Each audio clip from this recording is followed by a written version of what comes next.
WBNE. Hello, and welcome to episode 65, all about Grey Havens, Chapter 9, Book 6 of Return of the King, being the 65th part of That's What I'm Talking About.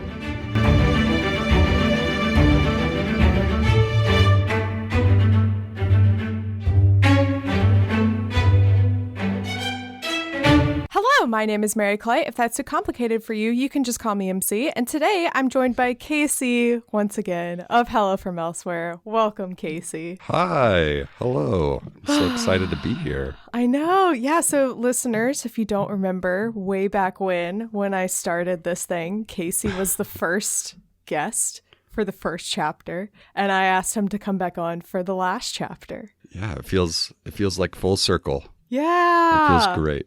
I listened to that first episode just like for a few seconds, like a few minutes. We're such podcasting babies. It's great. Well, even me more so than you, because man, I will never again in my life listen to any of those first episodes because for a plethora of reasons. First of all, I had my microphone facing the wrong way and it sounded terrible. I also was just figuring out things as I went along. And I also hadn't really gotten into a groove of how do I interact with my guests. And it was a whole thing. But it wasn't too painful. I'll say that. Okay, it wasn't too painful. Yeah. Great. I'm glad you took that bullet for both of us of listening to that for a bit. Yeah. Yeah, so here we are, Casey, at the end of all things. Yeah, the actual end of all things. We're here. Oh my goodness.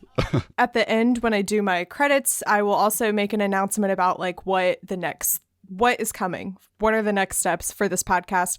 This is not the last episode. There's still a lot of things to cover, obviously. So this is not the last episode. We're just saying goodbye to the first part of this journey. Yeah. I have learned from Tolkien, there are a lot of parts to a journey, a good journey. And this is just part one, It's very similar to how Return of the King has 20 endings. Right. And this podcast will have 20 endings. There will be the end of reading the books, the end of covering the first part of the movies, and then the end of The Hobbit, and then the end of the Hobbit movies. And it'll just go on and on. So very fitting. Also very fitting, Casey, you pointed out in our Discord that this episode will be coming out on September 29th. And September 29th is also the date that they reach the Grey Havens. Right. When I discovered that, maybe I'm the only one that finds that interesting, but I was freaking out. I was like, yes, September 29th. And again, I don't know if anyone else cares, but I was really excited. No, I definitely 100% planned it that way. Yeah. All of this from the beginning has just been every time I was like, should I make this episode 2 parts? Should I make it 1 part? Should I cover 2 chapters this episode? It was all for this moment because I am just that good at because planning. You're a wizard and you arrive precisely when you mean to. Yes, exactly. I am a wizard and also Queen Clarice Rinaldi of Genovia. So a queen is never late. Everyone else is simply early. I kept waiting for that quote to show up in the books. I guess it's just a movie quote because I was waiting to use that line from the Princess Diaries 2 and be like, wow, Gandalf sure looks different here, but I guess I'll have to wait till the movies to do that. But well, that's the thing. I've read these books 2 or 3 times and there's always lines from the movie that I keep expecting to show up and it's like, oh, that line's not there. And then other lines are obviously, but that happens to me all the time. I guess that's just a sign of they did such a good job with the movies that you can't tell the difference between one or the other and that they integrated the books so well into the movies. For sure. And it's probably part of it is my entry point was the movies. That was the first thing that I sort of experienced in terms of Tolkien. And I love and adore the movies. And so that's probably part of it too. I would just like to side note, that I turned away from my microphone to cough as if I was keeping my germs away from you. No, every time I podcast with a guest or I'm on someone else's, I feel this compulsion to wash my hands after. Every time. It's Like I feel like I'm not. God. Yeah. What? This is what the That's world 2020. has done to our brains, right? All right, cool. So yeah, let's jump in with this chapter discussion. This is chapter 9, The Grey Havens. Grey Havens. Which I have joked several times that it just sounds like the retirement home in the Shire. And that's not too far off. It pretty much is, yeah. I'm slightly confused, but we will get there when we get there to the moments of confusion. But first, so we pick back up right at the end of the previous chapter, basically, which I was kind of surprised. I thought we were going to do like a jump forward to everything is fixed and now Frodo is in retirement and then he goes to see Bilbo and like that's how the chapter in the book ends. But it shows a lot more of the process of rebuilding. And the first thing they do is they let all of the prisoners go. First, there is poor Frediger Bolger, fatty no more. He's not fat. He's been in prison. He's a bit emaciated now. And so they can't use that nickname anymore. It doesn't fit. And like, I guess this is both a blessing and a curse for him, because if my name, if my name was Fatty MC, I would be like, hey, let's not do that. That maybe being imprisoned by Saruman's followers would be worth it, because you don't have to be called Fatty anymore. But it was just funny because at first, it said one of the first that they found was poor Frediger Bolger. And I was like, who is that? Have we met him before? And then it said Fatty no longer. And then also of note being released is Lobelia. When she is released, everyone like applauds and cheers for her. And she finds that she is very touched by this. And this is a great line. She had never in her life been popular before. You don't say. And she really has this change of heart. She is, of course, very upset to learn that her son... Oh, by the way, how in the when I recorded with my guests for the previous chapter, none of us knew how to say if it was Lotho or Lotho. Do you have an idea? I've always said Lotho, but I don't know if that's... He's not really in the movie, so I'm not sure. Perfect. Anyway, but he has died. He was killed. And she's obviously very upset by this and has a change of heart and gives Bag End back to Frodo. I was just like, wow, what a nice... Oh, and it even says, so that feud was ended. And like, what a nice little, again, like Tolkien bringing, tying up every single little loose thread. Yeah. Even tying up this thread of the feud of the Saxville Bagginses, which was like very present in the first chapter when we recorded that first episode. That was like the main thing basically in that chapter was all of the Hobbit drama. And something I'm struck with as I read this final chapter is how much it mirrors that first chapter and how everything really has come full circle. And, like Lord of the Rings begins, and we talk about it in that very first episode about how it sort of begins very lighthearted. It's funny. The tone is very light and it's more like the Hobbit book. And here it is like a bookend. Like we start this chapter and things are a little bit light, although at the same time, not everything is going to be the same because war has touched the Shire, right? And so there's a mirror, but it's not a one-to-one correlation necessarily. Yeah. In the previous episode, we talked a lot about things, coming full circle, and I was like, imagine that, a story about a ring. There are a lot of things that are coming full circle, and Tolkien really liked doing that, I guess. Yeah, well, in literature, there's a concept called ring theory or chiasmus, and it's been said like Harry Potter follows this, but a lot of old literature follows it, or old poetry. And yeah, Tolkien's not one to shy away from those parallels either. It comes full circle as a whole series, as we talked about, beginning to last chapter. Even within the series, there's parallels. I was thinking about parallels of language, like Saruman and Sauron, like that's intentional, or Eowyn and Arwen, that's intentional. So he does it even with language. He does it with tone. He'll do it with other characters and situations. For example, like when they first meet King Theoden and they're not welcome into his hall, right, is very much intentionally mirrored later as they meet Denethor and they're very much not welcome in his place. But then Tolkien uses that to draw attention to the fact that Theoden is released from his, possession by Saruman, whereas Denethor is never really released from his possession by fear. So I love that there's little things like this throughout the whole series that he very much follows ring theory in a lot of ways. And yeah, it's very fitting considering the title. Yeah. So the next action, whatever, that they take in rebuilding is they let the old mayor out. He appoints Frodo as deputy mayor. And the only thing that Frodo does as deputy mayor is to reduce the sheriffs to their proper functions and numbers. And I just think that's interesting. Wow, yeah. Frodo really said defund the police. So right. Just pointing that out there. Yeah, exactly. And on another note, that word, it's funny because they spell it sheriff, right? Yeah. Different than how we would spell it. And at first glance, it might just be, oh, that's just kind of a fun, shire way of spelling it, right? But of course, Tolkien isn't necessarily doing stuff just for fun when it comes to words pretty much ever. There's always a purpose. So like our modern word for sheriff comes from a phrase called a shire reeve, with shire meaning like county or area, and reeve meaning like an official.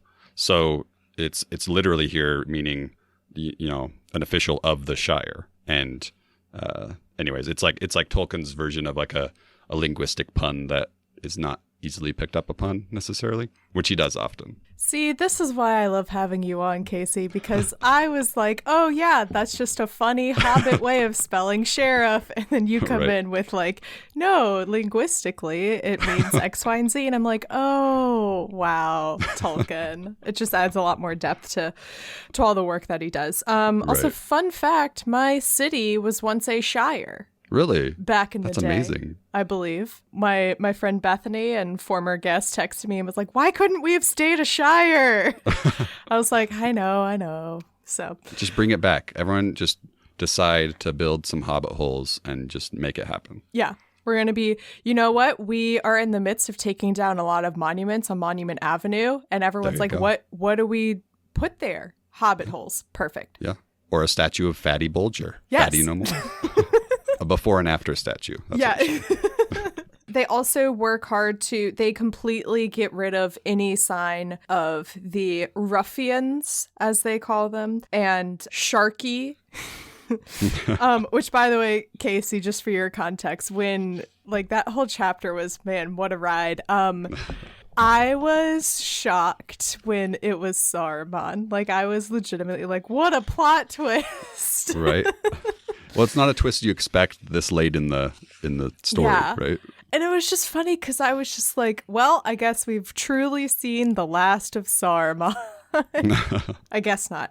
So they spend a lot of time dismantling any sign that they were there. They get rid of like every building, every mill, because when they came back to the Shire, they noted that there were all of these ugly buildings that looked man-made, and they completely dismantle them and use the bricks to rebuild hobbit holes and make them stronger for the future. I think it's really appropriate for Tolkien to like pick this theme as being like the hardest loss in all of this. It says the trees were the worst lost and damage, for at Sharky's bidding they had been cut down recklessly far and wide over the Shire, and Sam grieved over this more than anything else. For one thing, this hurt would take long to heal, and only his great-grandchildren, he thought, would see the Shire as it ought to be. And I just thought that was like super appropriate of Tolkien to be like, our hardest, most grieved loss in all of this is nature. Yeah. And that's definitely a major theme throughout. We see it when Saruman is desecrating the area around Orthanc, and this was something that was very important to Tolkien, sort of seeing the rise of industrialization and the loss of green things. That was it's a major theme because it was very personal to him. Yeah. This is when Sam remembers the very convenient elf gifts that they have received. Galadriel gave him a box of dirt, which I just love to make fun of because it just reminds me of Pirates of the Caribbean when Jack gets the jar of dirt. And they are like, oh, let's open it. This is the best time to use it. And they find that it was filled with gray dust, soft and fine, and in the middle of which was a seed like a small nut with a silver shale. I don't think I've ever seen that word. And they decide what to do with it. And Sam is he's very sweet. And he's like, I think it would be selfish of me to just use it in my garden, which is what I think that's what originally Galadriel told him, was to plant this in your garden when you get back to the Shire. Sam goes and puts like a single grain of the dust basically everywhere they've planted a new plant, a new tree, a new sapling. And they plant this seed where the party tree once was, where Bilbo gave that infamous speech and pieced out of his own birthday party.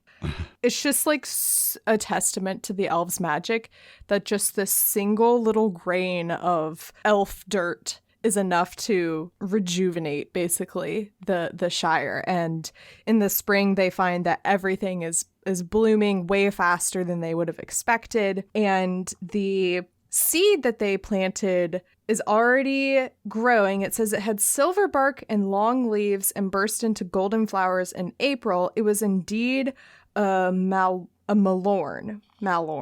And I'm wondering, is this the same tree that is in Minas Tirith, or is this a different kind of tree? Oh, I can't remember if it's the same kind in Minas Tirith. It's definitely the same type of tree that's in Lothlorien, those trees. Okay. I can't remember about.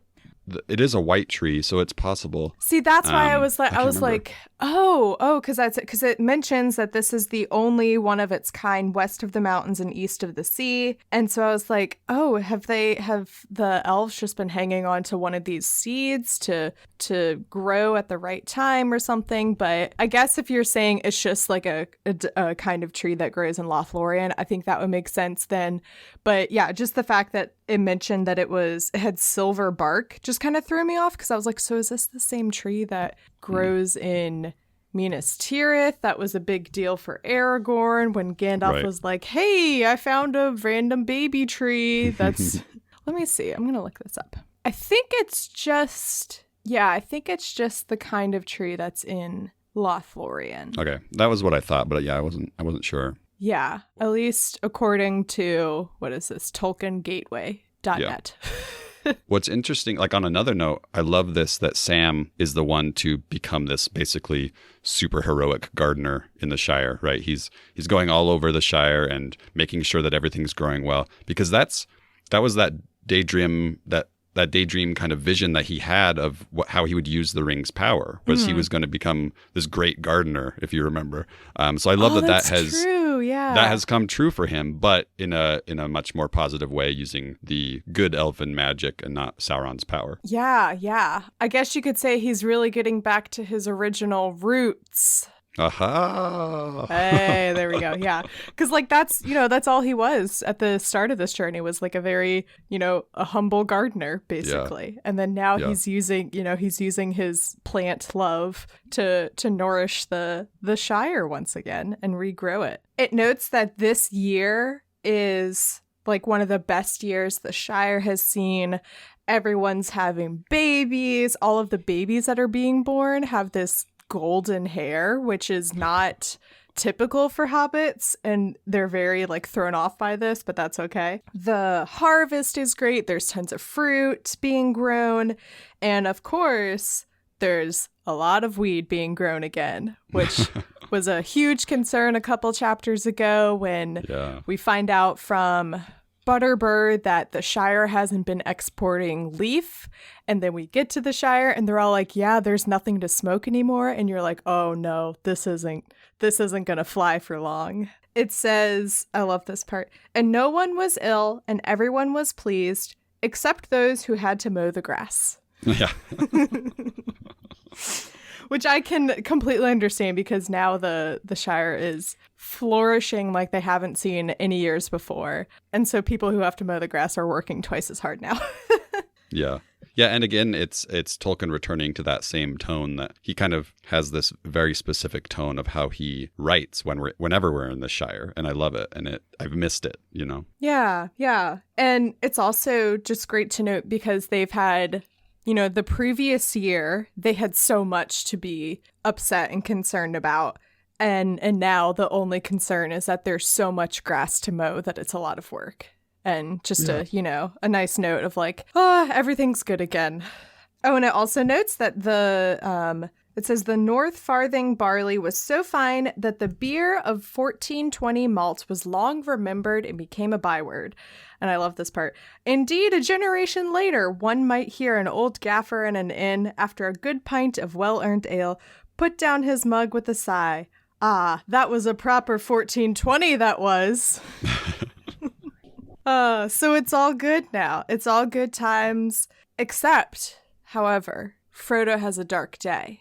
Yeah. Sam is not there when it happens. He's off doing, I don't know, important Sam things at this point. Farmer Cotton goes to check on Frodo, and Frodo is lying down, and he is clutching the white gem that hung on a chain about his neck.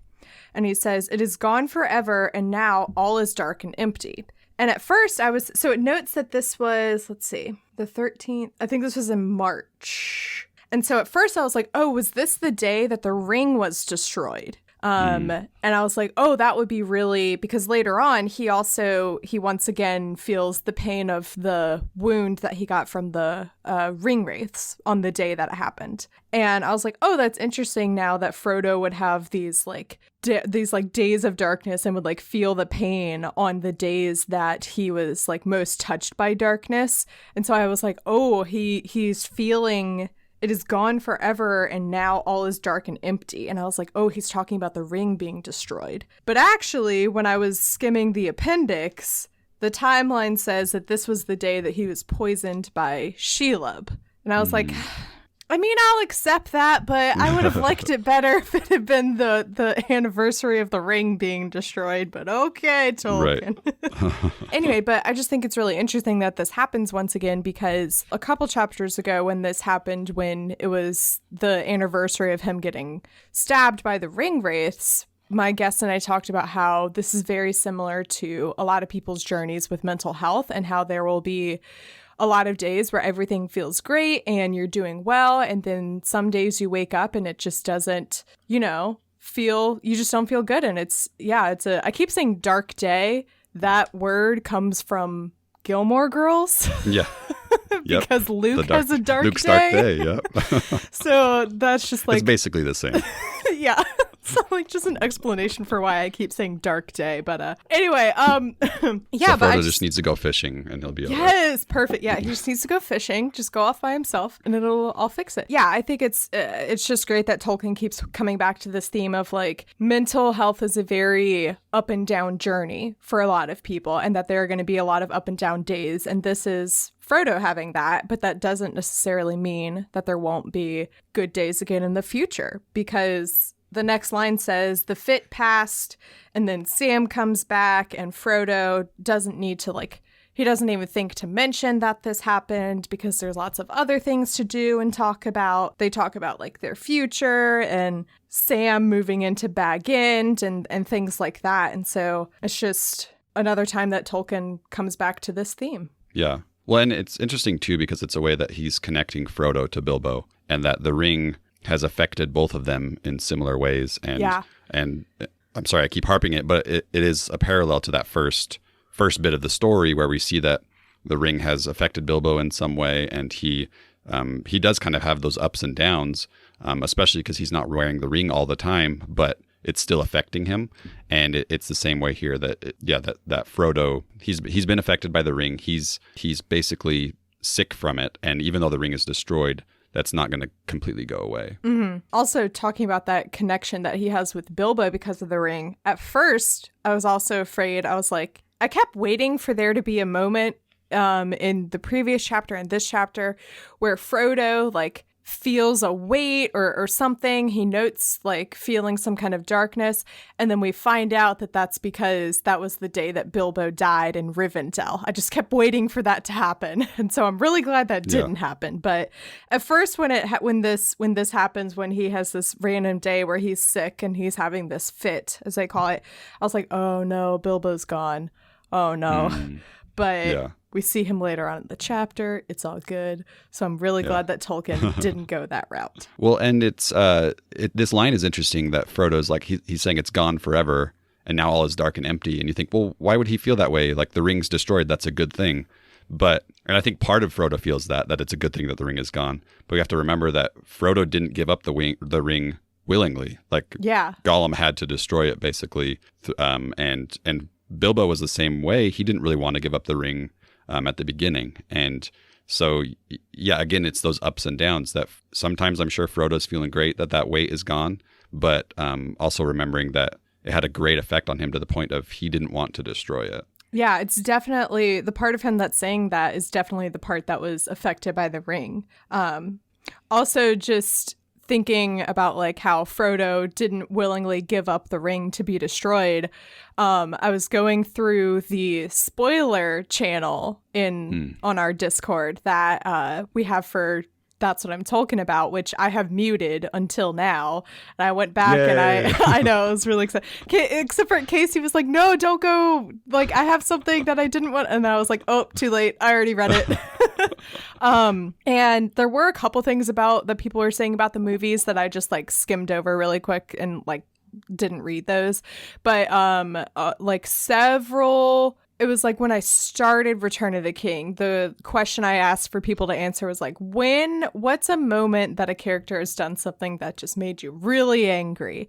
And shoot, I can't remember who said this in our like spoiler thread, but they were saying that the moment that made them really angry was that Frodo wasn't the one to do the thing. It was, it was Gollum who did it by accident. And I totally get that. Because like that was the thing that just shocked me when the ring was destroyed. I was like, Frodo didn't do it? What?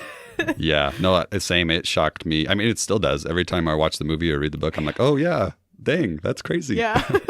But yeah. So Sam comes back and they start talking about plans for the future. And Frodo is like, well, Sam, I think it's about time you move in with me.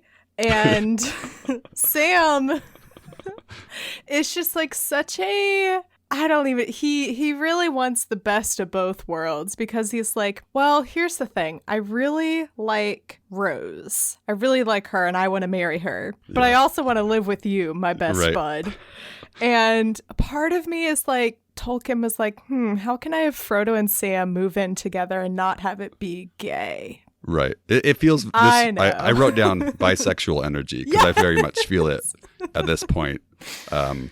Like my radar's up a little bit for that anyways. And yeah, because I could see it going both ways. And I do love the idea of they're just really good friends and they're very just non-toxic about it. And I love that. But at the same time, the way it's written, it's not much of a stretch to go. And I mean, you've talked about this with other guests before, and I totally agree that I could see both sides of it. Yeah, it's just the fact that like it's literally like the first interaction Sam has with a female hobbit after getting back. And Tolkien was like, I don't know. I think there's a spark between you two. Huh? You crazy kids? You want to get married? And they're like, I mean, I guess. The problem is that, like, I guess a lot happens, quote unquote, off screen, because it mentions that Sam and Frodo have been staying with the Cottons while everything is being rebuilt. So I guess a lot has happened where like Rose and Sam are talking and a lot of feelings develop, and that's great. But we don't see that. We literally see them interact 2 times before this moment where Sam is like, I think I want to marry her. So it just seems very random. The movie does pretty well at this. Like at the beginning, they kind of hint that Sam likes Rosie and is interested in stuff in the movie. And so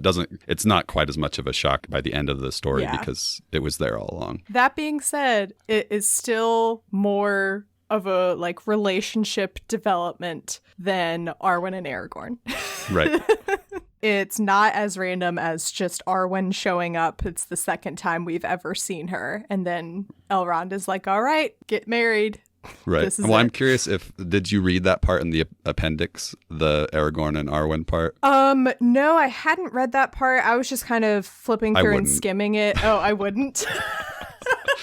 It's so depressing. It's incredibly depressing because, I mean, you talked about it when you talked about Éowyn and Faramir and her giving up being a shield maiden, and like her, her defining feature being given up, but that's like nothing compared to what is happening with Arwen and Aragorn. Yeah, she gave up her, immortality and elfness to be with him. Like, if I was an elf and I met a mortal man, are you kidding me? Right. Heck no. Like, so if you read that story, you get to read the part, how depressing that is at the end of that. And so, yeah, I wouldn't maybe read the first half where they get to know each other. That's a good part. Okay, perfect. And then I'll stop. Great. Yeah, exactly. That's how I treat whenever I watch Prisoner of Azkaban. Or what is it, Order of Phoenix, whenever like Harry and Sirius have a moment together. Yeah. And I particularly in Prisoner of Azkaban, what I usually do is there's a moment where Harry and Sirius are looking up at Hogwarts and they're talking about Harry going to live with Sirius. I don't know if you know, Harry, but when you were born, James and Lily made me your godfather. I know. Well, I can understand if you choose to stay with your aunt and uncle. But if you ever wanted a different home... What? Come and live with you? I turn the movie off right before they're like, oh no, it's a full moon. Lupin's transforming. Right. And then I'm like, and then they all lived happily ever after. And Sirius never died. That's a great ending point for the Harry Potter series. The end. Voldemort who? No, none of it matters. But so Frodo says, oh, I see. You want to get married, and yet you want to live with me in Bag End too. But my dear Sam, how easy. Get married as soon as you can, and then move in with Rosie. There's room enough in Bag End for as big a family as you could wish for. So my question is Bag End just like the neighborhood? Or is Bag End literally like Frodo's house? It's Frodo's house. Oh my God. So, I was giving them a little bit of the benefit of the doubt, being like, oh, he's just saying like, oh, come in, move into the neighborhood. No, they're literally... Yeah, they already live in the same like neighborhood. So there's Hobbiton, which is like the town. And then there's Bagshot Row, which is like the road of these certain Hobbit houses where Bag End is. And I'm pretty sure that Sam lives on that same road. Oh my gosh. And so, yes, Bag End is the actual house. That's hilarious. It just seems very sitcom-y to me. Like when a sitcom is like, the only reason that these characters interact with each other is because they all live together. So we have to have them, we have to have the married couple live with all of the roommates so that we can keep the show going or something. And someone might leave for a bit, but they're like, oh no, this isn't working because it was working when they were all together. So they find a way to bring that character back to live in the same space too. Exactly, yeah. Specifically, I'm thinking of New Girl. But anyway, yeah. Yeah, so Sam is like, great idea. And he marries Rose. And then they come and live in Bag End with Frodo. That's just so funny. Oh my God. It's just so ridiculous. So Frodo is a very happy hobbit. Everyone treats him very kindly and nicely, and he's very well taken care of. And he resigns as the deputy mayor. And that's kind of the last of his official business with rebuilding the Shire, and he just lives a quiet life, writing and going through all of Bilbo's notes. Meanwhile, it's basically just Merry and Pippin who are going around being the heroes of the Shire now, and it's just so funny because, like, I guess in the rest of the book, it was, Sam and Frodo being the Hobbit heroes, and now it's Merry and Pippin's turn. Look at us. Look at us. Huh? Who would have thought? Not me. Yeah, they're kind of feeling high and mighty, and so everyone treats them as heroes because they're treating themselves as heroes, right? And then Sam, he's off making the Shire look awesome again, and so he's probably getting some recognition for that as well. Like, these are very outward shows of victory and that they've overcome the war, whereas Frodo is like, everything is internal, and no one understands his sacrifice, right? Like, no one treats him, as the chapter says, no one treats him as having done any great thing, when really he did the hardest thing of being the ultimate ring bearer. So it's kind of sad, this idea that Frodo has saved the Shire, but he doesn't get to enjoy the fruits of victory. I think it's also very on brand for the Hobbits that they are like, Merry and Pippin and Sam are our heroes because they are the ones who are like going out in the Shire and doing this tangible work that they can see before their eyes of like, oh, you're rebuilding the Shire, you're making it better. And they see how their work is directly affecting their lives. Whereas the things that Frodo did, it says few people knew or wanted to know about his deeds and adventures. Because basically they're like, I mean, if it didn't happen in the Shire, what good is it to us? That doesn't matter. That doesn't affect us. And so they just have no idea that, like, what Frodo did had a huge effect over their entire, land and world. It's not that they, like, don't care about Frodo or anything. It's just that he isn't the one out in the community, whatever, planting flowers. And so they're like, oh, he's not doing anything. Okay, that's fine. Merry and Pippin and Sam are really doing all the work for us. Right. Well, and also it's so ingrained in Hobbit culture that they're against adventure. And the fact that, you know, if Frodo's going to tell his story, it reeks of adventure. And also he's the nephew of Bilbo Baggins, who is seen as a little bit of a crackpot for all of his adventures that he went on. So yeah, it's not, it makes sense why they're treating it this way, but it is also sad. Mm-hmm. Yeah. And then, yeah, like we were saying, he has another one of his dark days, and it's now the 2nd anniversary of the time when he was stabbed by the riders. Frodo says to Sam, he says, I am wounded. It will never really heal. And that's just like very sad and dark. And also, you know, a metaphor, I guess, for war-related PTSD. Yeah. Of, exactly. You know, there are wounds that never heal. There's a pain goes on and on. Then Sam and Rosie, they have a baby. And Sam's like, we're gonna name our baby after you, Frodo. The only problem is it's a girl. Right. Which I still would have. I would have been like, well, then I guess it's just Froda. I don't know. Well, can we talk about Froda? I'm glad you said that because, okay, I'm going to get into the weeds a little bit with language here. So Tolkien treats Lord of the Rings like he's translated it, right? And that the hobbits have written it and he's translating it for our real world minds, right? In the Hobbit language, the A ending is masculine and an O ending is feminine. So Frodo's name is not Frodo, it's Froda. But Tolkien is like, but the audiences won't believe that, so I'm going to change it to Frodo. But technically his name is Froda.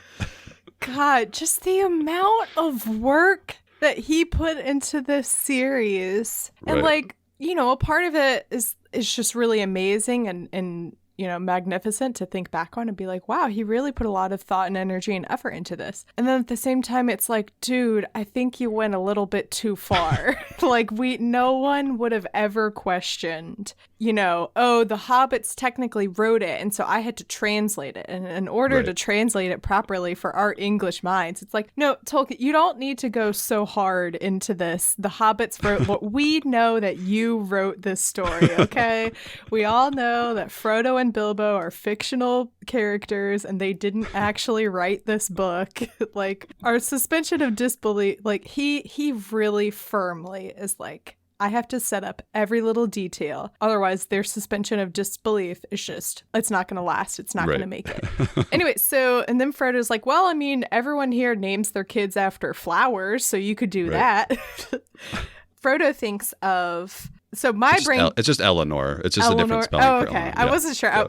My brain was saying Eleanor, and I was like, maybe it's Eleanor or something. No, Eleanor. The sun star, you remember that little golden flower in the grass of Lothlorien. That's what Frodo goes with. And I'm like, that's just so perfect. Right. I love that. Yeah. And now I'm going to name my child after... No, I'm just kidding.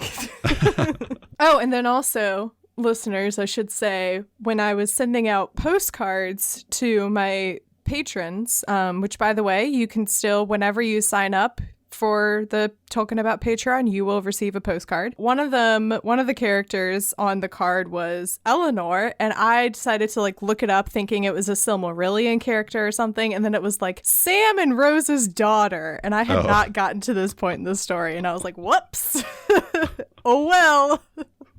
Still forever accidentally spoiling myself. Right. So there we go. And then Bilbo's birthday comes around. Man, once again, just be Frodo, it's your birthday too. I think you can say that it's also your birthday. And they note that he will pass the old Took. He will be 131. Yep. And that's basically all that Bilbo ever wanted. And so Frodo is like, hey, I think it's time for me to go visit Bilbo in Rivendell. Is it okay if you take some time away from your wife and child and you come with me? And Sam once again says that he feels like he's torn in two. And Frodo says, but you will be healed. You were meant to be solid and whole, and you will be. And I was like, what does that mean? Uh-oh. What does that mean? Okay, dude. We learn a little bit about this book that Frodo has been working on and editing from Bilbo. It says the title page had many titles on it, crossed out one after another. I love these. I personally think we should have gone with this title instead of Lord of the Rings. Unnecessarily long titles, so I wish it was this whole thing. I know. It says, my diary, my unexpected journey, there and back again, and what happened after. And then, Adventures of Five Hobbits, the tale of the Great Ring compiled by Bilbo Baggins from his own observations and the accounts of his friends, what we did in the War of the Ring. And I'm like, that sounds great. I don't know what you're talking about. That, very catchy. And then it says, here Bilbo's hand ended and Frodo had written, the downfall of the Lord of the Rings and the return of the king. Yep. I just think, yeah, it's just great. Well, and it's a little, I think it's a little bit of an in-joke too, because I don't know when Tolkien would have finished this chapter, but you know, when he was writing this, obviously he intended it to be one story. Mm-hmm. And then the publishers were like, no, we need to split it into 3 stories. So there was a lot of back and forth about what are we going to call the story as a whole? What are we going to call the 3 individual stories? He wasn't always a fan of I don't remember which one, but I think some of these he wasn't a fan of the titles. And so to me, this feels a bit like sort of laughing at that of, I'm not sure what the title should be. And here's this giant long title that is just unnecessarily long. Yeah. That being said, I think The Downfall of the Lord of the Rings and the Return of the King is a much better name than Two Towers. Yeah, that's true. Like Fellowship of the Ring, great. Return of the King, great. Two Towers? Is that really the focus of that book? I don't think so. Right. You know, like I don't know what else I would have called it either, but yeah. The Ints? No. What happens? Like just a lot happens there, you know? Yeah. What would I have called? Well, maybe that's one that he didn't like. I can't remember which one he wasn't a fan of. But what's interesting here is, so we've got the red book, right? And he says that it was divided into chapters, but chapter 80 was unfinished. Mm-hmm. This, if you count the Hobbit chapters, if you count all the chapters of Fellowship, all of Two Towers, all of Return of the King, this chapter is chapter 81. So that means that Bilbo had stopped, and Bilbo and Frodo had stopped right around partway through the Scouring of the Shire, right? I was interested, so I went back and looked. The few chapters before that, so what was it? It was Steward and the King, Many Partings, and Homeward Bound. Mm-hmm. They all end from dialogue or the perspective of Frodo. Scouring of the Shire ends from dialogue from Sam, from the perspective of Sam. And it also, this chapter starts from the perspective of Sam. And then, of course, this chapter, the very, very last bit is Sam speaking. So there's little clues in here that you can see that, you know, Bilbo wrote The Hobbit, and then some bits and pieces of The Lord of the Rings. Frodo went through and sort of added stuff of his own. But then there's this shift from partway through the Scouring of the Shire and into the Grey Havens that this is Sam finishing the story. Yeah. Wow, that's really, yeah, I was wondering, I meant to go through and count up the chapters and see, oh, is this last chapter 80? But yeah, that makes like a lot of sense too, because in the previous chapter and this chapter, we don't get a lot of those internal thoughts and feelings from Frodo, which is why like it's confusing when he's like, don't worry, Sam, you shall soon be whole and solid. And he's like being very cryptic, and it's very, his part of the story at this point is told very externally. And so Frodo gives this book to Sam. He says, I have quite finished, Sam. The last pages are for you. And I was like, oh, yeah, that's great. And then on September the 21st, which is tomorrow as we're recording this, it's like, it is weird how like this lined up in the timeline of things. Yeah. But they set out together to go towards Rivendell. I love this. Frodo on the pony that had borne him all the way from Minas Tirith and was now called Strider. So good. Oh, I love it. They named the pony Strider. I love it. Oh, also, I will say, when Sam came in and was like, hey, we had a baby and we want to name it after you, but I thought he was going to say, but we decided to go with Bill instead. instead. And I thought he was going to name their firstborn after Bill the Pony. Oh my God. Anywho, yeah, so they named, which I think is just hilarious that like the new king, the king of Elisar, and you named your horse after his, ranger nickname. His colloquial nickname, God. yeah. It's great. It's great. And they start heading towards Rivendell, and Sam is like, oh my gosh, that's the tree that we first hid from the Black Riders. Isn't that crazy? And they stop to rest, and Frodo is singing, and then, love it, they hear a response in Elvish of singing. And there was Gildor and many fair elven folk, and there to Sam's wonder rode Elrond and Galadriel. And I was like, oh snap, because I thought we were done with any of the other characters and we would never see them again, and it was just going to be the hobbits to the end of so I was just like, and also the fact that like I love the elves, and then here they come in their dramatic, like what a dramatic entrance for them to wait for Frodo to be singing this song, and then they're like, ooh, we will also sing this song. And it's Gildor, which if I recall was the first elf that we met in Fellowship of the Ring. I think. I don't remember, but yeah. I meant to look this up. I believe Gildor is the one that when they first come across the Black Riders, when they're leaving the Shire, the elves come along. And this is like our first introduction to the elves. And this is when I imagined them walking in like the Volturi from where they're just like, they have like windswept hair. Let's see. Yeah, because he would be the one that Frodo was like speaking Elvish with and was like kind of being buddy with, because they had that connection. Right? Yes, it was this one, because I remember there was also a second elf called Glorfindel that just randomly shows up at one point, and since they both have G names, I couldn't remember like which one was which exactly. Right. So yeah, again, like things coming full circle of Gildor being like, hey, I know I've been missing this whole battle and fight, but here I am again. And then behind them, riding sleepily on a small gray pony, is Bilbo. And I was relieved because I joked in a chapter that the next time they see that, because Elrond was like, oh, meet me in the woods and I will have Bilbo with me. And I joked that like he was going to be in a coffin. And then there was a part of me that was like, oh no, did I just do a thing where like I joked about something, but I actually unknowingly predicted it? Thank God that's not what happens at all. Here it says it's seeming to nod in his sleep. For all you know, he could have just been dead. They then wouldn't have on the propped pony.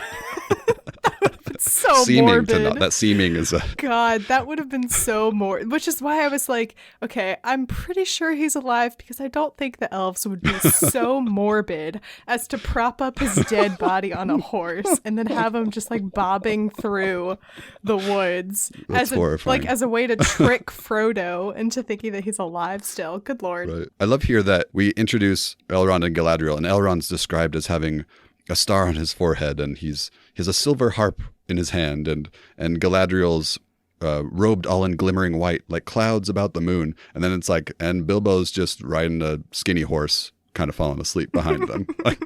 Yeah, and Galadriel comes over and is like, Sam, good of you to use the dirt I gave you. The Shire, he says, the Shire shall now be more than ever blessed and beloved. Sam bows, says he had forgotten how beautiful the lady was.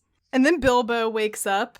We were joking in a couple chapters ago when we were with him that like he kind of like just like to be old man Bilbo, to just be falling asleep and then just wake up whenever like you hear your name mentioned or you know. And he says I've passed the old Took today, so that's settled. And now I think I'm quite ready to go on another journey. And I was like, okay, he's ready to pass away. But it made me laugh a little bit because in that moment, Bilbo is that old man, guess I'll die meme of the old man in the red sweater. And he's like shrugging. Just the fact that Bilbo's like, well, I had this goal of growing a certain age. I've done that. And now I'm ready to die.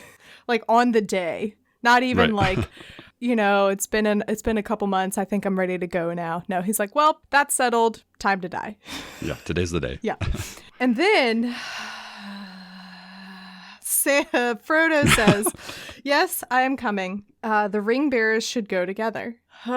Sam says, "Where are you going, Master?" "To the Havens, Sam." And this is where began a lot of my confusion. Okay.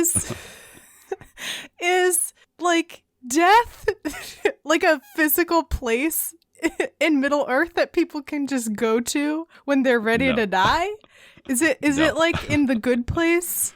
Spoiler Right. alert for people who haven't seen the very, very end of The Good Place. Is it like in The Good Place when they have that portal that they go through when they're just like, well, this is the end. I'm ready to be released into the universe, and then they just go? Sort of, but not here. Actually, I had that same Good Place connection thought. So the Havens, okay. So the Havens, you go on this boat, right? And it takes you to a place called Valinor, or the Undying Lands, or Aman. It has a bunch of different names. But only the elves go there, and sometimes they let other people come. But no, it's not I mean, like symbolically, metaphorically, it's kind of like death, but it's not a literal, they're not just choosing to die there. Okay. It's more like a happy purgatory paradise kind of place. Okay. I don't know how deep you want me to go, but like see, yeah. So here we can like talk more about that when we get to as we get there. Okay. Yeah, as we Okay. get there. But yeah, I was like, okay, I know, like, I understand enough about about this part of the story that this is a metaphor for death. Yeah. But is this also a literal No. metaphor for death? No, so Frodo's not dying, Bilbo's not dying yet. Okay. Yeah. All right, gotcha. Yeah, so Sam is like, "What? You're going to the Havens? No, you have so much to enjoy and to be and to do." And Frodo is like, "I am in a lot of pain. I've been through a lot. I've been touched by a lot of darkness, and I see that the Shire is in good hands now and things are going well, but I'm never really going to fully, as he said before, that he's never going to fully heal from his troubles and his journey and darkness that he's experienced, and he's ready to go to a place for some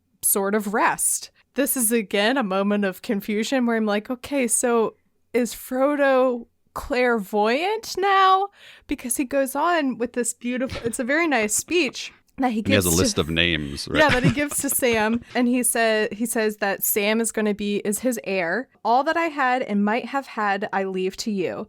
And also you have Rose and Eleanor, and Frodo lad will come, and Rosie lass, and Mary and Goldilocks and Pippin, and perhaps more than," this is the line that like really tipped me off, "and perhaps more that I cannot see."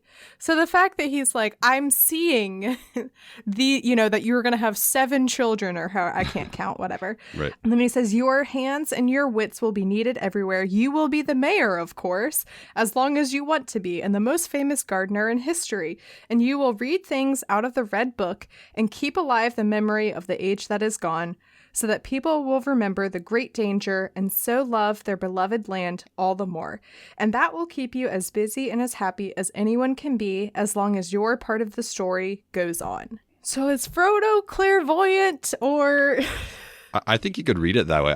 I don't know that that's ever clarified. I'm not sure if the ring or his being close to leaving Middle Earth has given him some sort of prophetic nature, but all these things happen. I mean, Sam becomes mayor 6 times until he's just done being mayor, and he has a child named Goldilocks, and so it happens whether he saw it truthfully or not. Yeah, and I'm just like, really? So, I don't know. Part of me is thinking that maybe when Arwen gave the like magical stone necklace, whatever, to him, that maybe like now he has some elf Could be knowledge. I don't know. So, okay, whatever. We're just going to accept it and move on that Frodo has some knowledge of the future.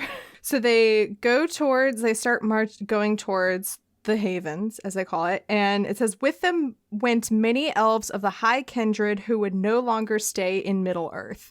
So that was the other thing. Is I was like, so are they I was like, is this like a portal to another dimension that is taking them all out of Middle Earth? yes. Okay. Basically, we'll get to there in a second. But And yeah. I appreciate also that, like, this makes a lot of sense to me that they would, much like, man, I'm really glad I watched The Good Place, because, like, it's really helping me, like, make Right? sense of this. But, like, because the elves are essentially immortal and they live forever, you can definitely get to a point in your immortality where you're like, okay, I'm like really done with this. Like, can I die?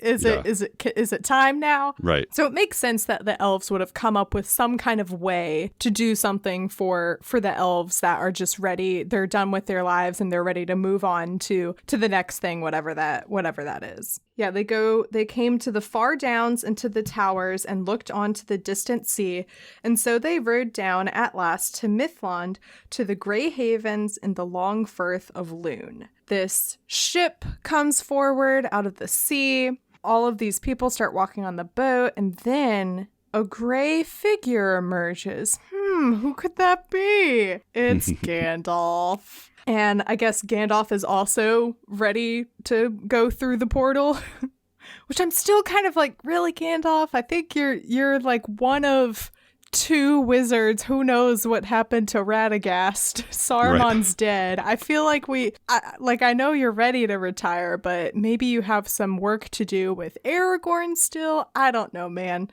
But you do you. Everyone feels better now that Gandalf is there. And then it was so weird because at this exact moment, I was like, oh, it's so sad that Merry and Pippin aren't going to get to say goodbye. Right? At this exact moment, like at the exact moment, I kid you not, that I had that thought. The next line says, all was being made ready to depart. Up rode Merry and Pippin in great haste. And I was like, oh my God, Tolkien thought of everything, really. It's funny you said that because I had that same thought here at this point. Even though I've read this book before, every time I read it, I'm like, well, Merry and Pippin should be there. That's kind of sad that they're not there. And then up they pop. I know. I was like, does Frodo like not value their friendship enough to have them, to say goodbye to them? It was Gandalf who had told them about it. And he says, yes, for it will be better to ride back 3 together than 1 alone.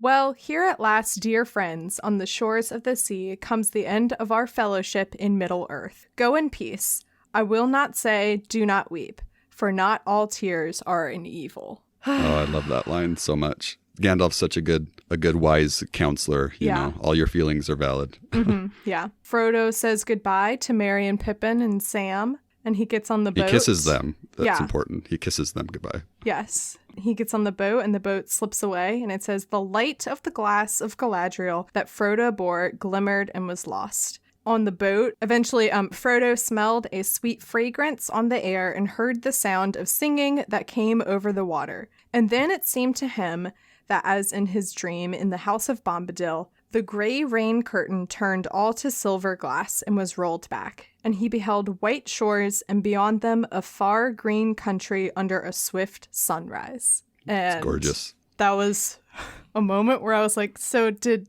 Frodo just die? Okay, so Valinor is like this. It's like the home ancient, like the ancestral home place of where the elves are being called to. And there's these sort of angelic heavenly guardians that live there called the Valar. And the elves are basically instilled with this constant longing to go back because they're afraid of, if the elves stay too long in Middle-earth, they'll fade away, whatever that means, if they'll become like just spirits and ghosts. And so in order for them to stay immortal, eventually they have to go back. And so that's why they've all been sort of called back in droves to go back to Valinor. That's where Gandalf is from Valinor. So he's going back home too. He came to Middle-earth to defeat darkness, and now that his quest is complete, he has no reason to be on Middle-earth, so that's why he's going back. All of them that bore the rings of power are heading back because those rings don't have power anymore. And so that fading of the elves that I mentioned is going to speed up now.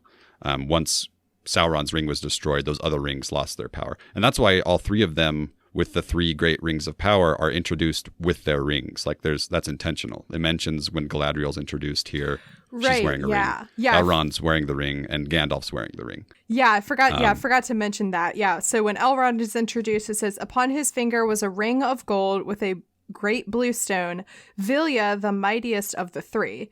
And then Galadriel, on her finger was Nenya, the ring wrought of mithril that bore a single white stone flickering like a frosty star. And then when Gandalf comes off the ship, It says, now wore openly on his hand the third ring, Narya the Great, and the stone upon it was red as fire. Yeah. So that makes a lot more sense. Those rings, those rings have like a long history. Like Círdan, the shipwright here, he actually had the ring that Gandalf has at one point. But he had like a long history of wearing that ring. And then when he met Gandalf, he kind of saw into Gandalf's future. And he realized that Gandalf was going to need that ring. And so he gave the ring to Gandalf. And then Galadriel's always had her ring. Elrond has a ring that belonged to a different elf before. And Galadriel's interesting too. She's going back to Valinor because she wasn't allowed to go back.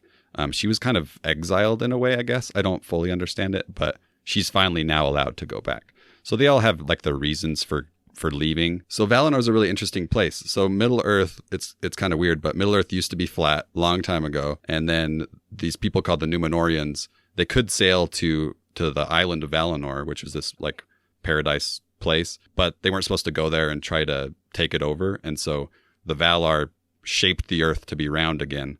But Valinor stayed on this flat plain. So you can't sail there anymore unless you have these magic elf boats that basically take you to another dimension or through space, almost like Peter Pan-ish. See, this is all, it's all like coming together now in pieces because I've had a lot of like joking conversations, but it really is accurate and true that elves are flat earthers. And they literally are. And like that's the reason that like their eyesight is so good is because they can see, because like when they like I guess originally were born or whatever, everything was flat and they could just see straight ahead. And so like that's why their eyesight is so good. And they're literally flat earthers. Yeah. Again, just having that context of the Good Place finale is really helpful, right. of it being like another dimension or portal or something. It's just so beautiful, and having this imagery of, gray rain curtain turned all to silver glass, white shores beyond them was a far green country under a swift sunrise. However, talking all about like Tolkien going like really hard into making sure that like our suspension of disbelief is, that there's never a moment in our mind where we're like, oh no, the hobbits wrote this thing, definitely. Yeah. However, like there's no way that Sam, if Sam was writing this, there's no way that Sam would have known that this happened. But that's why he would use the vision from Tom Bombadil's house, because Sam would have been told by Frodo. I thought it was, I like how I'm flipping back in my book as if the Tom Bombadil chapter is going to be in Return of the King. Right. I thought it was... So was it Sam that had that vision or that dream? So Frodo had the dream, okay, but he would have eventually told Sam, yeah. Or Sam would have found out. So I think this is just Sam taking creative license that he wouldn't really necessarily know, but he kind of has an idea. Okay, I got you now. But yeah, so it jumps back to Sam's perspective, and of course he and Merry and Pippin don't know that this has happened and that Frodo and everyone on the ship are going off to, a greater land of peace and beauty and swift sunrises. Right. And so they just kind of sit there. It's like a moment of whiplash where you're sitting and you're like, oh, like what a peaceful, beautiful moment. And then it jumps back and then it's actually like really depressing because Sam, Merry, and Pippin are just standing there watching the boat go off in the distance until they can't see it anymore, basically. And they all ride back together in silence. And oh my God. I just flipped the page and it's the last page. It's just there. That's it. God. Oh, wait, I guess I want to jump. Yeah, it says, at last the three companions turned away and never again looking back, they rode slowly homeward, and they spoke no word to one another until they came back to the Shire, but each had great comfort in his friends on the long gray road. And then they go their separate ways, and Sam comes home to Rose, and the evening meal was ready, and it says, and Rose drew him in and set him on his chair and put little Eleanor upon his lap. He drew a deep breath. Well, I'm back, he said. And that is the end of The Lord of the Rings. Except, just kidding, there's 100 pages of appendix. Right. If you want to get into the minutia of the grammar and the timeline and the depressingness that is Aragorn and Arwen, Really? Go for it. Honestly, yeah. I'll talk about the appendix in just a minute. So talking about this last line, I'm not a fan of it. Just the fact that he just says, "Well, I'm back." I think I would have liked it a little more. Granted, Eleanor at this point is like 6 months old, so it might not be appropriate reading material for her, but I think I might have liked it if it had been like Sam sat down in his chair and then has Eleanor in his lap and he takes out the red book and starts reading it to her. Yeah. I think that would have been great. What's funny is that was the initial like draft of this is that the final chapter was Sam reading the red book to his children and them asking all these questions about, oh, what happened to this character? What happened to this character? So that's why there's it's tying up all these loose ends. But then Tolkien sort of shifted that to us being the children, us as the audience being the ones learning about it rather than making it literal. But yeah. You're right on. You're right on with Tolkien, what he was originally thinking. Yeah, because I am a better writer, as we all know, than Tolkien.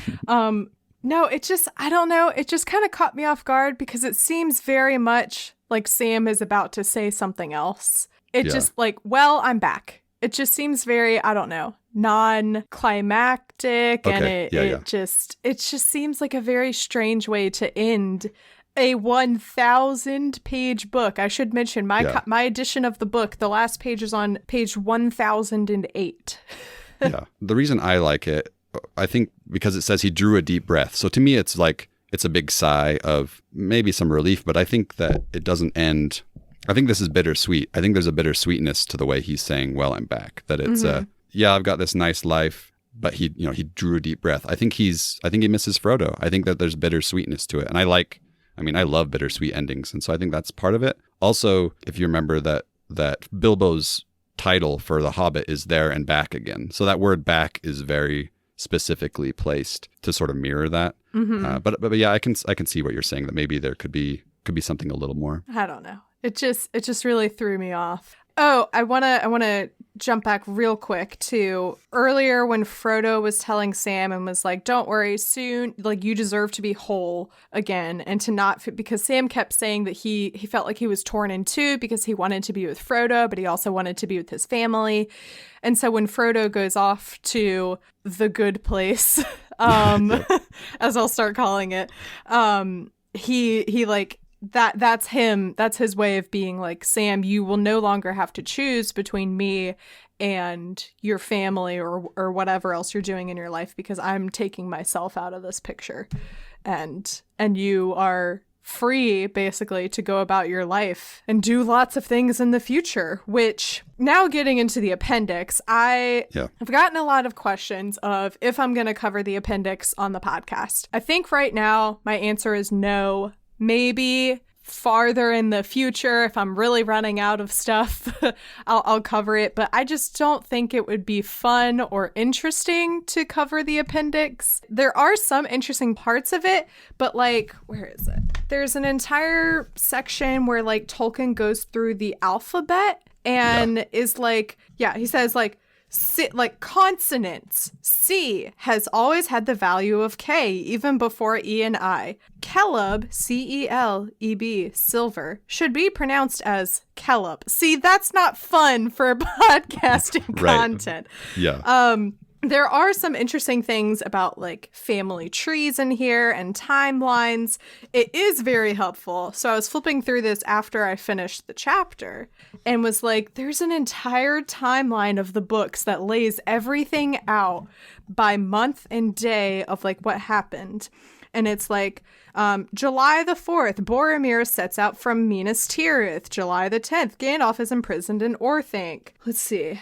Like February the 14th, the Mirror of Galadriel. Gandalf returns to life and lies in a It's very helpful, and it would have been obviously it would have spoiled a lot of things. But like as I was reading, it would have been really helpful to come to this timeline and be like, oh, okay, so as Frodo and Sam are going through the Dead Marshes, Aragorn and them are also doing X, Y, and Z and whatever. Anyway, point being, there's also a timeline which I want to talk about real quick that shows what happens It says later events concerning the members of the Fellowship of the Ring. Yes, yeah. And I was this gonna is bring that up. essentially our version of the Harry Potter Deathly Hallows epilogue. That Yeah, 19 terrible, years later. terrible epilogue. It says that, so on September the 29th, they come to the Grey Havens. Frodo and Bilbo depart oversea with the three keepers, the end of the Third Age. And then on October 6th, Sam returns to Bag End and says, well, I'm back. And then what happens is a lot of what Frodo predicted. Sam is elected mayor of the Shire. This is great. Pippin has a son and names him Faramir. So good. Sam has a daughter, names her Goldilocks. Mary is called the Magnificent. Great. Well, and Faramir and Goldilocks get married too. So that's great. Yeah.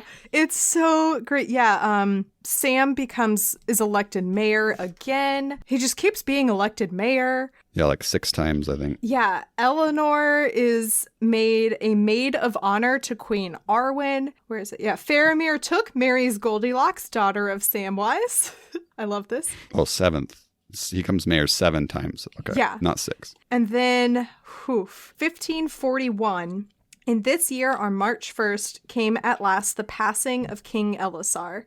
Oh, so at this point, everyone else has died of the Fellowship or moved on. Merry and Pippin have already died at this point. Sam also doesn't really note when it just says, on September 22nd, Master Samwise rides out from Bag End. He comes to the Tower Hills and is last seen by Eleanor, to whom he gives the Red Book, afterwards kept by Fairbairns. Whatever. Among them, the tradition is handed down from Eleanor that Samwise passed the towers and went to Samwise passed the towers and went to the Grey Havens. So Yeah, because Sam technically, as a ring bearer, had that right He to can get to go to go. Valinor. So even though he That's only bore it right. for a short time, yeah. So Frodo had the ring so long that it like really affected him. He needed that healing as well as the healing of his wound from Weathertop. So that was kind of his reward, was you get to go to Valinor, hang out for as long as you want, basically, until you want to move on and actually die. Yeah. That was kind of his reward. Whereas Sam, as it said, he had more to do still in Middle Earth. He had, he wasn't as affected by the ring, and so he kind of waited to leave. Right, yeah. And I just think it's just so fitting that Aragorn is the last of them to like officially die. And it says that then Legolas built a gray ship in Ithilien and sailed down Anduin and so oversea. And with him, it is said, went Gimli the dwarf. And when that ship passed an end, was come in Middle Earth of the Fellowship of the Ring. So they literally, Legolas and Gimli literally sailed into the Sailed sunset off- together. Oh my god! Makes me so happy. Oh, that's so great. That's so great. So yeah, I just wanted to like share, there's like so much more in the appendix to like go through. But again, it's just really like Appendix D is the Shire calendar. You don't want to hear me talk about the Shire calendar and leap years and the Yule was at the end of the year. There's a lot in here that just is an interesting podcasting content. So I will not be covering the appendix. However, I encourage you to read it. If you've listened this far, you probably like Lord of the Rings enough that maybe you're interested in that stuff. So now you can go on and read the appendices. I would encourage you to go read through it because it's interesting. The other thing is like there's no good way for me to talk about the massive family trees Right. like verbally. That's not good. Yeah.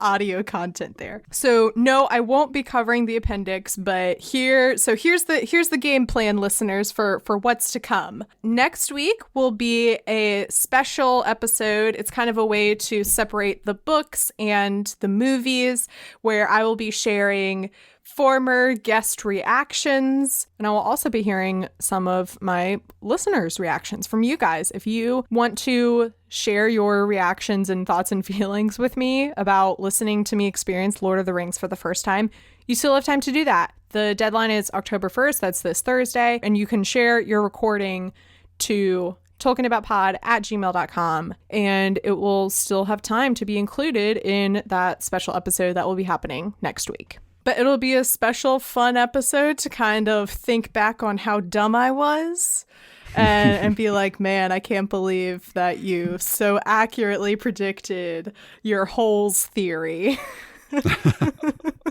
Which, by the way, side note, I went on Bacon and Eggs to cover holes, and they didn't know why you were there. Yeah.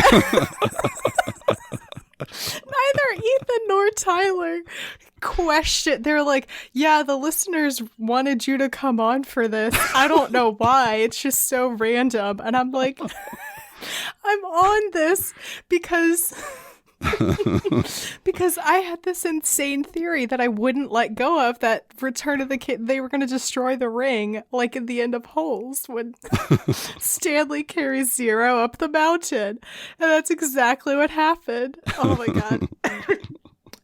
So good. Speaking of those dumb idiots, they will be on. So there will be that like fun little interlude. I will also be doing a bonus episode for post Return of the King pre-movies Q&A. Then we will begin the movie coverage. I will be doing it in parts. I won't be doing it like one episode per movie. That would be insane. And for the first part of the movie, I will have Ethan and Tyler on. God bless us all. We will see what happens with that.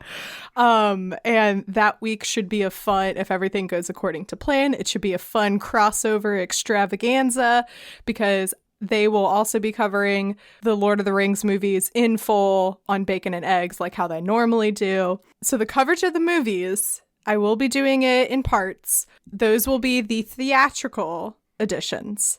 And then there will be another episode specifically to talk about the extended editions. So don't you worry, I will be watching it all. I will be covering it all. I pulled up my calendar to like see where things are laid out. I should be covering the movies through the end of 2020. And the first Hobbit chapter should theoretically also be the first episode of 2021. So that's where we're going. I'm devoting a lot of time to the movies.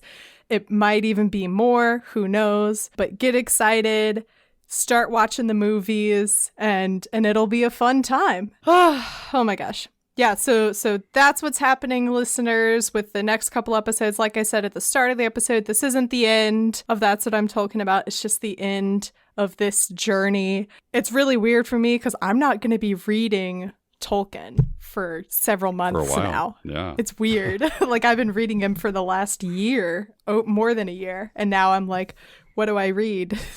What? He's that house guest that has been there a long time, and you've just forgotten what it's like for him to not be around. And now he's going to be gone. What do you do? As the kids say, Tolkien has been living in my brain rent-free. Truly.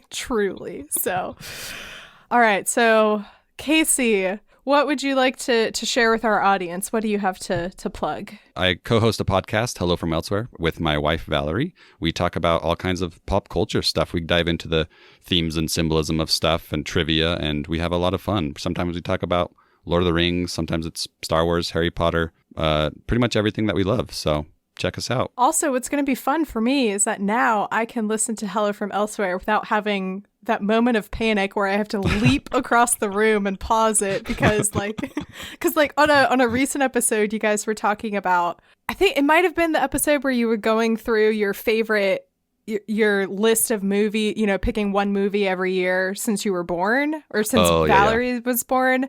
And you were talking about Return of the King and you were like, yeah, that makes me cry. And Valerie was like, oh, what part? And I hadn't finished Return of the King yet. You're like, oh, and no. I like panic jumped across the room to like pause it. But I think at the time there was some part of you that was like, I'm going to be vague just in case Mary Clay is listening. That you knew for sure.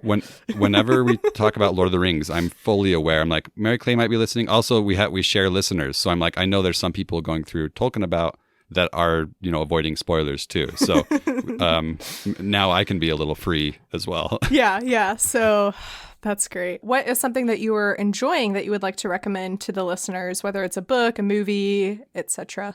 It's Lord of the Rings related. I shared it in your Discord and no one seemed to care. So I'm going to share it here because it's a masterpiece, and it is The Ballad of Bilbo Baggins by Leonard Nimoy. He had these random songs in the 60s, Leonard Nimoy being Spock from Star Trek. Right. I remember talking about this with, it might have been with you, truthfully, on a past episode. I remember talking Maybe I've about talked, this. I mean, I think about it every day. So listen to some of these lines. Like, so it starts, I'm going to read some, if that's okay, some of these lyrics. So, in the middle of the earth, in the land of the Shire, there's a brave little hobbit whom we all admire. With his long wooden pipe, fuzzy woolly toes, lives in a hobbit hole, and everybody knows him. Bilbo, Bilbo, Bilbo Baggins, only 3 feet tall. Bilbo, Bilbo, Bilbo Baggins, the bravest little hobbit of them all. Now hobbits are a peace-loving folk, you know. They're never in a hurry, and they take things slow. They don't like to travel away from home. They just want to eat and be left alone. I'll stop there because I don't want to spoil the rest of it, but go to YouTube, just search The Ballad of Bilbo Baggins. Find the one that looks very 60s, faded colors, and Spock singing about hobbits, and it's my favorite thing in the world. I love that.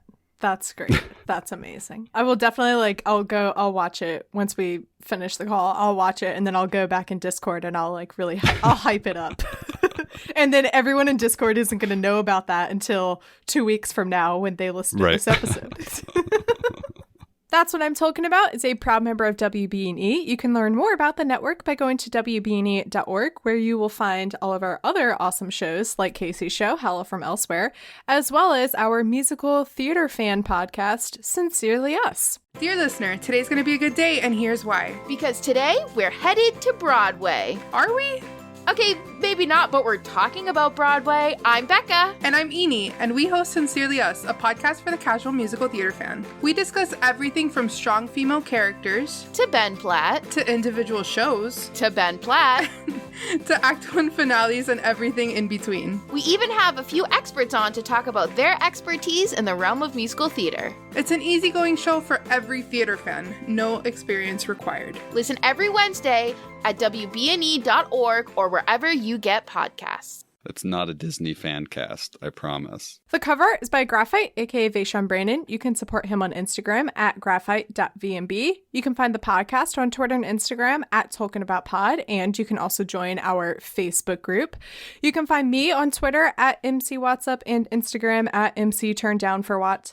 And you can support the podcast by becoming a patron. Go to patreon.com/TolkienAboutPod, and you can become a sponsor like Danny. Danny is a longtime supporter of That's What I'm Talking About, and I'm amazed that I have so many great longtime supporters like Danny. Thank you for being, I should have used the phrase at the end of all things, honestly, more in this episode. Thank you, Danny, for being with me as a supporter now at the end of all things, but it's not the end of all things, so it's fine. A few weeks ago, the discussion question in honor of Bill the Pony, of course, is who is your favorite animal in fiction? In Discord, Eni said Kovu from Lion King 2, followed by I don't know why I said that, but there it is.